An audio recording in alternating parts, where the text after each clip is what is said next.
Bonjour à tous. Vous êtes sur votre nouvelle chaîne YouTube Boyo Kotala avec votre humble servante MJ. Aujourd'hui, nous recevons pour vous un analyste politique, M. Dodi, pour parler avec lui d'un document qui fait polémique dans la case politique. Bonjour M. Dodi. Bonjour Madame MC.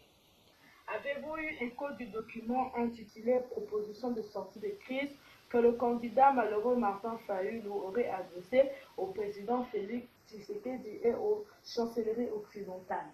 Oui, bien sûr, tout à fait. J'ai eu écho de ce document, écho qui part d'un tweet du porte-parole de Moïse Katumbi, Olivier Kamitatou, qui a tweeté, qui a révélé ce document à la face du monde.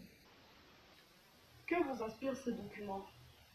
Alors, ce document m'inspire deux choses. Premièrement, euh, le changement de position de Martin Fayulu. Jusque-là, Martin Fayulu se présentait comme un fervent radical qui ne bougerait pas d'un iota de sa position. On sait qu'il était aligné dans le combat de la vérité des urnes, de la vérité des urnes qu'il réclamait, au détriment de Félix Tshisekedi. Mais là, en signant ce document, en faisant une telle proposition, Martin Fayulu quitte en fait le combat de la vérité des urnes pour maintenant reconnaître en fait tacitement Félix Tshisekedi comme président de la République.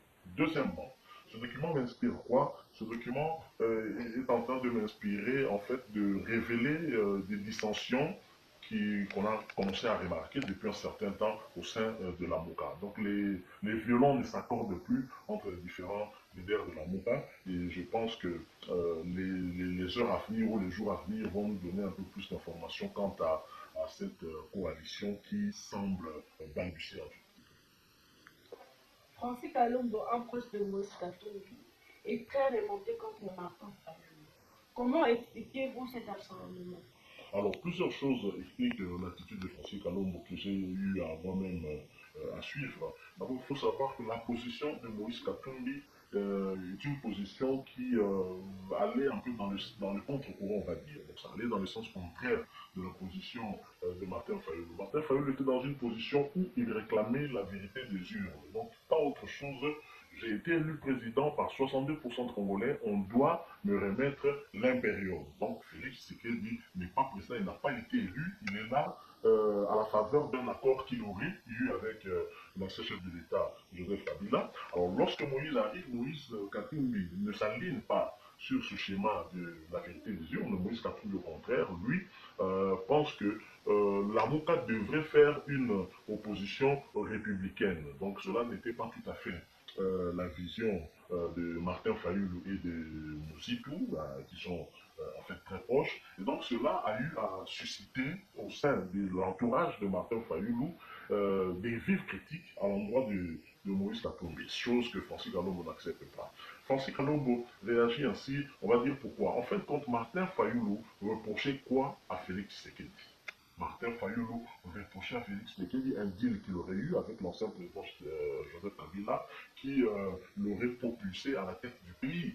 Mais maintenant, la proposition que fait Martin Fayulu accepte en fait que Félix Tshisekedi il reste président pendant que durant les 12 à 18 mois qu'il propose, que l'on crée un haut conseil national des réformes institutionnelles pour procéder notamment aux réformes des institutions comme la commission électorale, comme la Cour constitutionnelle, et par la suite penser à réorganiser des élections. Mais déjà le fait d'accepter Félix comme président de la République aujourd'hui, sans toutefois vraiment discuter au sein de la MOUCA, il ne faut pas oublier qu'actuellement, c'est Moïse Katumbi qui est le coordonnateur de la MOUCA, et alors on ne peut pas comprendre, tout comme Francis Kalombo ne comprend pas, on ne peut pas comprendre qu'à la date du 10 mai, Martin Fayulu signe un document d'une proposition de sortie de crise qu'il adresse au chef de l'État actuel, Félix Tshisekedi, qu'il ne reconnaissait pas du reste, sans qu'au sein de la MOUCA qu'on ait eu à discuter de cela. Donc ça veut dire que lui, Martin Fayulu, cherche un deal.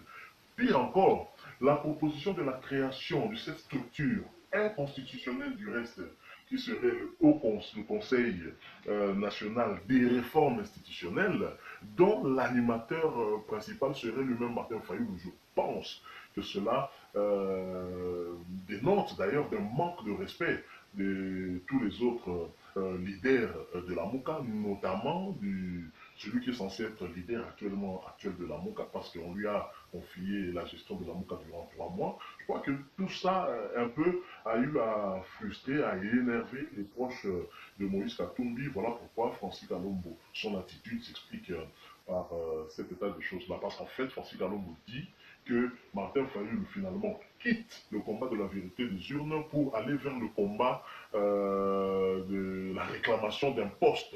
Alors là, on ne sait plus comprendre réellement ce que ce dernier veut. Pouvons-nous dire qu'il y a vraiment péril en la demeure dans la maison de l'homme? Ah ça oui, je le pense, parce que si vous suivez l'escalade verbale qu'il y a entre les pro-Katumbi et les pro-Fayoulou, je pense que c'est de nature à favoriser justement l'éclatement de la Mouka. Et d'ailleurs, la Mouka n'a plus sa substance. La Mouka a perdu son sens. Voilà pourquoi les leaders avaient réfléchi lors d'une de leurs dernières rencontres en Europe de pouvoir muer la Mouka comme plateforme électorale en plateforme politique. C'était justement, en fait, pour quitter le combat de la vérité des urnes et entrer, en fait, d'une opposition républicaine, ce que réclame Moïse Katumbi. Vous aurez même remarqué qu'au retour de Bemba, Jean-Pierre Bemba a eu du mal à répondre à la question, qu'à chaque fois qu'on lui posait des questions sur la vérité des urnes, il a eu du mal à pouvoir répondre à cela, parce que justement, le combat de la vérité des urnes ne tient plus. Monsieur Dodi, merci beaucoup. Nous espérons vous retrouver au besoin pour d'autres analyses. Merci aussi à vous tous qui nous aviez suivis. Continuez à vous abonner nombreux dans votre chaîne YouTube Boya Kotala. Au revoir.